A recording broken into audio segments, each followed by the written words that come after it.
কুমিল্লা ১০ আসনে ভুয়া নিউজ করে মোবাশ্বের আলমের থেকে লক্ষ লক্ষ টাকা হাতিয়ে নিচ্ছে যমুনা টিভির সম্পাদক খোকন। জানা গেছে, টাকার বিনিময়ে গফুর ভূঁইয়ার ভিডিও কেটে ভুয়া নিউজ করছে কুমিল্লার যমুনা প্রতিনিধি খোকন। শুনুন বিস্তারিত।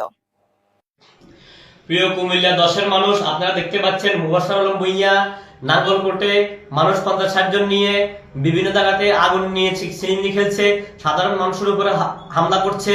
তাই এই যমুনা নিউজ মোবাশ্বের আলম পক্ষে কথা বলছে।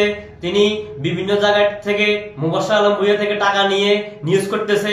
আপনারা এই খোকনের বিকাশ নাম্বার অথবা ব্যাংক স্টেটমেন্ট চেক করে দেখুন। আপনারা দেখবেন যে এই মোবাশ্বের আলম টাকার বিনিময়ে যমুনা টিভি দিয়ে অনেকগুলো নিউজ করতেছে। ইনশাআল্লাহ নাঙ্গলকোটে আসাদ আব্দুল গফুর ভূঁইয়া ছাড়া কোনো বিকল্প কেউ নাই। আসাদ আব্দুল গফুর ভূঁইয়া দানের শেষে প্রতীক নিয়ে এসেছেন। দানের শেষ নিয়ে ইনশাআল্লাহ বিজয়ী হবেন বিশাল ব্যবধানে। আসসালামু আলাইকুম।